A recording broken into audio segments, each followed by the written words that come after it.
बुद्ध उन दिनों वैशाली प्रवास पर थे।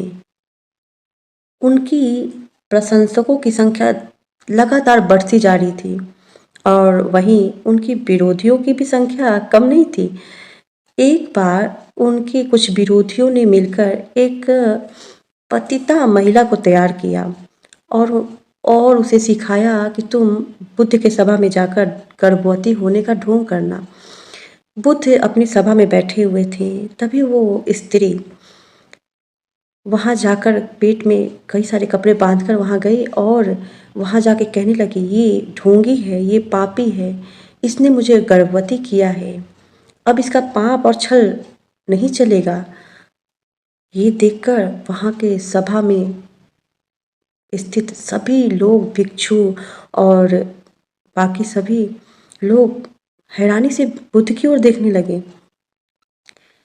बुद्ध के एक प्रिय शिष्य थे आनंद। आनंद ने बुद्ध से कहा, भगवान ये औरत तो झूठ मूठ का बवाल कर रही है, यहाँ आके अब क्या होगा। बुद्ध मुस्कुराए, वो मंद मंद मुस्कुरा रहे थे और कहते हैं, सभा में कुछ महिलाएं जो बैठी थीं उन महिलाओं को जाके कहते हैं, उस स्त्री को मेरे पास लेकर आइए। वो महिलाएं जब उस औरत को लेकर आते हैं तो भीड़ बहुत थी, सभा में खलबली मची हुई थी और भीड़ के बीच में जब उस स्त्री को लेके आ रही थी तो उसके पेट में बंधा हुआ कपड़ा धक्का मुक्की में नीचे गिर गया। फिर क्या था, उसका सफ़ेद झूठ सबके सामने आ गया। वो औरत अपने आप लज्जित हो गई और लज्जित होकर वहाँ से भागने लगी। और जब वो वहाँ से भागने लगी तो सभा में मौजूद सभी लोग उस स्त्री को पकड़कर मारने लगे। बुद्ध ने कहा, ठहरिए, शांत हो जाइए, उसे छोड़ दीजिए, उसे मत मारिए।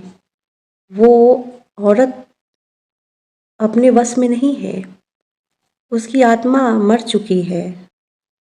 जो पहले ही मर चुका हो उसे मारने से कोई लाभ नहीं। जब बुद्ध ने सबको मना किया तो लोग शांत हो गए।